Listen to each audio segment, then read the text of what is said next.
কুষ্টিয়ার দৌলতপুরে কোরআন অবমাননার অভিযোগে গণপিটুনিতে কথিত পীর আব্দুর রহমান শামীম নিহত হয়েছেন। এই ঘটনায় থমথমে পরিস্থিতি বিরাজ করছে এলাকায়। মোতায়েন করা হয়েছে অতিরিক্ত পুলিশ। এ বিষয়ে আরো জানাতে যুক্ত হচ্ছেন আমাদের সহকর্মী নাহিদ হাসান তিতাস। এই ঘটনায় মামলা হয়েছে কিনা এবং এই ঘটনায় কি বলছে প্রশাসন ও স্থানীয়রা, বিস্তারিত জানাবেন।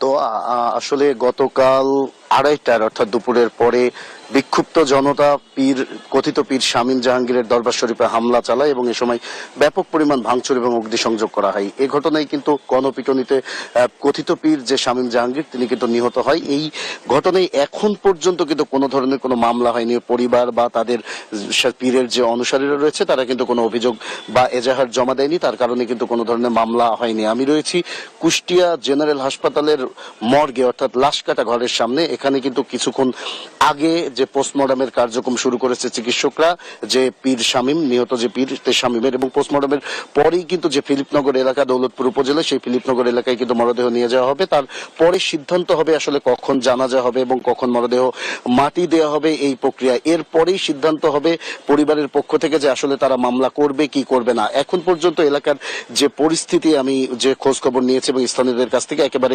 থমথমে পরিস্থিতি বিরাজ করছে এবং মানুষের মধ্যে একটি চাপা আতঙ্ক বিরাজ করছে। এবং এখানে কিন্তু অতিরিক্ত পুলিশ মোতায়েন করা হয়েছে। পুলিশের যারা ঊর্ধ্বতন কর্মকর্তা রয়েছেন তারা কিন্তু এলাকা পরিদর্শন করেছেন এবং এখানে ব্যাপক পরিমাণ পুলিশ যেন কোনো ধরনের আর কোনো ঘটনা না ঘটে তার জন্য পুলিশ নিয়োগ করা হয়েছে। আপনাকে একটু জানিয়ে রাখতে চাই, 2022 সালে কথিত পীর এই শামীম জাহাঙ্গীরের একটি ধর্ম অবমাননাকর একটি ভিডিও সামাজিক যোগাযোগ মাধ্যমে সম্প্রতি কয়েকদিন ধরে ছড়িয়ে পড়ে। এই ঘটনার পরিপ্রেক্ষিতে কিন্তু গতকাল 2:30টার পরে অর্থাৎ দুপুরের দিকে কিন্তু একদল বিক্ষুব্ধ জনতা এই পীরের দরবার শরীফে ঢুকে পড়ে এবং ব্যাপক ভাঙচুর চালানো হয়। পরে এখানে অগ্নিসংযোগ করা হয়। সে সময় পীর তার যে আস্তানা, তার আস্তানার দ্বিতীয় তলায় ছিলেন, সেখানে কিন্তু বিক্ষুব্ধ জনতা ঢুকে পড়ে এবং ঢুকে পড়ার পরে কিন্তু তাকে পিটিয়ে হত্যা করা হয়। এ ঘটনায় সর্বশেষ আমি এতটুকু বলতে পারি যে এখন পর্যন্ত কোনো মামলা হয়নি। পোস্টমর্টম শুরু হয়েছে, কিছুক্ষণ পর পোস্টমর্টম শেষ হওয়ার পরে এই ফিলিপনগর যে এলাকা সেখানে কিন্তু মরদেহ নিয়ে যাওয়া হবে। তারপরে সিদ্ধান্ত হবে যে আসলে কখন জানাজা হবে এবং কখন